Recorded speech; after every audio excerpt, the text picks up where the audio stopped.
Living on superfoods is a lot like mastering an instrument or developing an effective marketing campaign. You start with the basics, experiment, refine, learn as you go. Basics. We are saltwater beings. Salt and water ought to be your top priority when it comes to health. If you eat the correct quality of salt, sugar, and fat, which are all essential to life, quantity takes care of itself.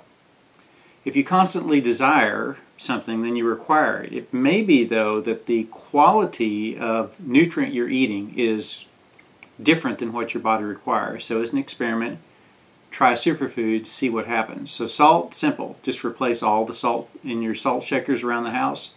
Use to taste. Next up, digestive enzymes, which will come in one of these bottles, a big bottle or a little bottle. Primal Digest is an enzyme that we source production of, which is a very high octane digestive enzyme. Now then, most people's health challenges, especially revolving around digestive issues, fatigue, and especially diabetes, track pancreatic exhaustion.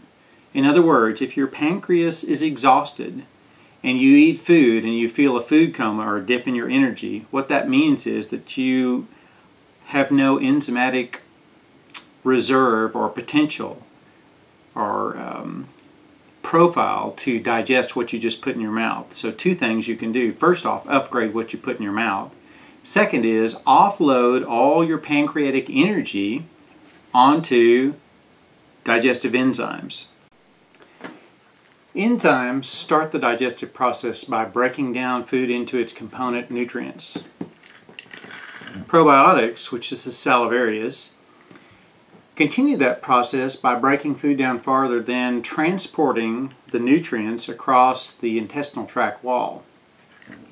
Now, enzymes are really important for another reason too, is because most people eat so much processed, cooked, and animal food,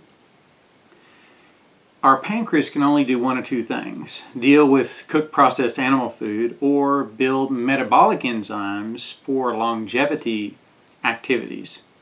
So rule of thumb, the quickest way to head towards extreme longevity, digestive enzymes.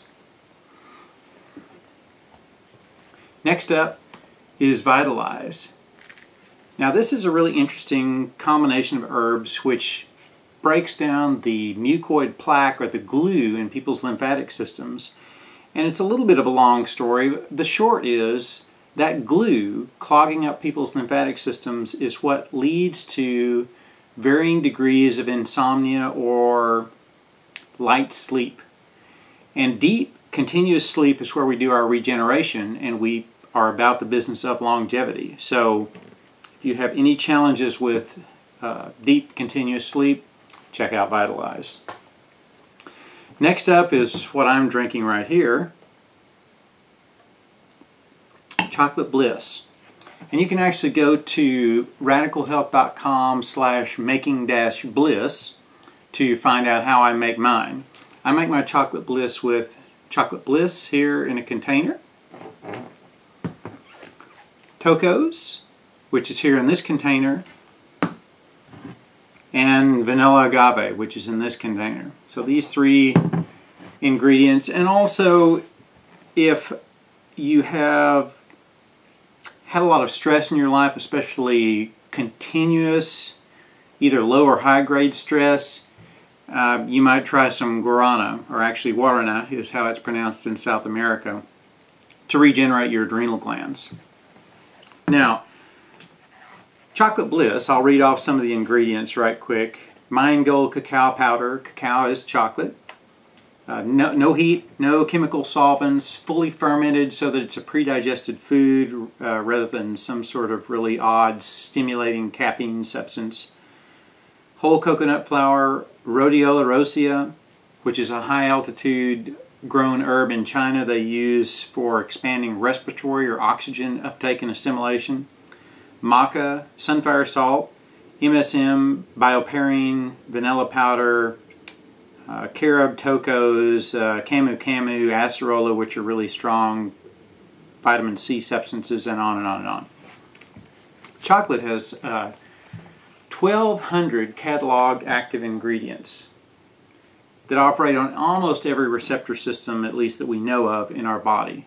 So if you'd like to turn on all the systems in your body, chocolate is your friend.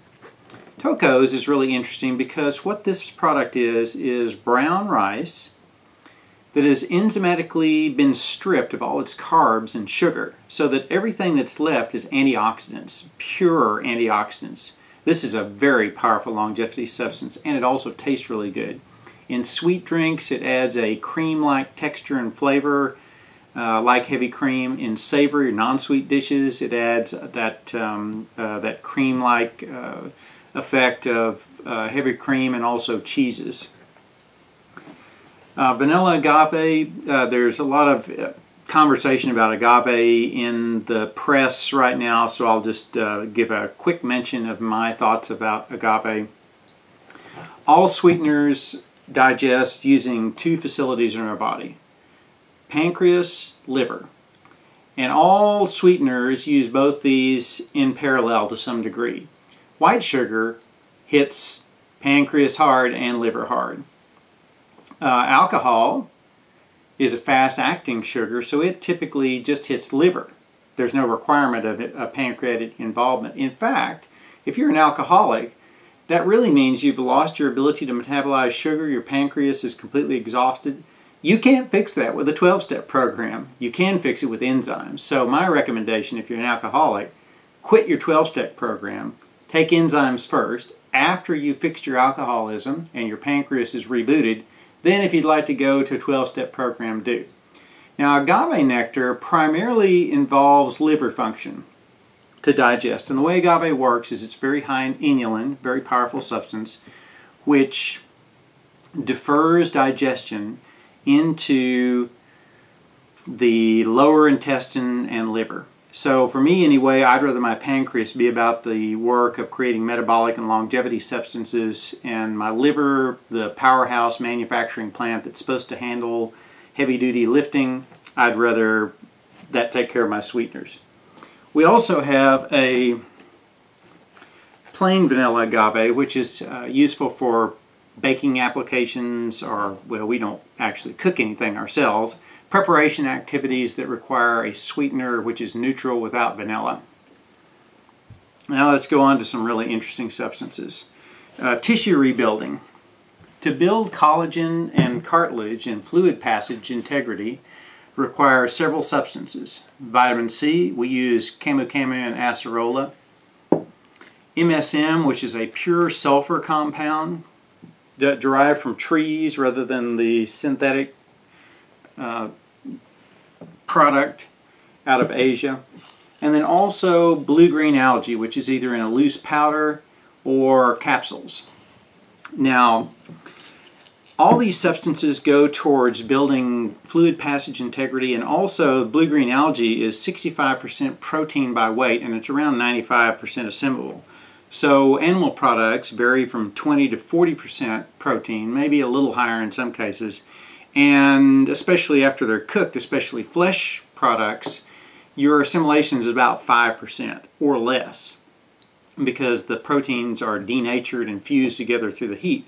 So if you have protein considerations, blue-green algae is by far the best. Now, if you have racehorses, interestingly, using especially blue-green algae with the camu camu and the MSM along with bee pollen is extremely good for horse hoof health. And I throw that in for my friends in the racehorse industry. All right, now we've talked about the sweet end of the spectrum, which is the chocolate Bliss, which I'm going to have some more. Now the savory or non-sweet end of the spectrum. We'll start with Fiesta Moly. This is very similar to chocolate Bliss, except it's built around tomato powder and cacao and hemp seeds, maca, tocos, golden flax, whole coconut flour, sunflower salt, and spices. You can think of this as sort of Chiapas, Mexico meets East India meets French Polynesia. So we took the recipes out of all three of those locales and fused those into a really interesting product that we thought we'd create a soup base. And we use it for all sorts of stuff. Now you can just take this and dump it on avocado and mash it up. You've got a fantastic guacamole. You can mix it up with a little EFA oil blend, which is, this is olive oil, flax oil, sesame, and borage. A very rich, powerful cold processed oil. Mix these two together and you've got a awesome dip or sauce for any occasion. Add in hemp seeds. You can sprinkle these on salads or mix them in with any savory or sweet dish and add interesting flavor components and a creamy texture. This is even richer than the tocos. Hemp seeds are interesting because back around the turn of the well, from when we progressed from the 1800s to the 1900s, in the tuberculosis sanitariums, they found out that the tuberculosis microbes killed people because they interrupted digestion, and the only thing that could keep the patients alive long enough for them to overcome the tuberculosis microbes was hemp. Interesting. Also, another couple of savory things that are great to use, golden flax and chia. You can soak these in a little cup of water overnight and use them in dishes. They're just outrageously good. They add tremendous nutrition and flavor.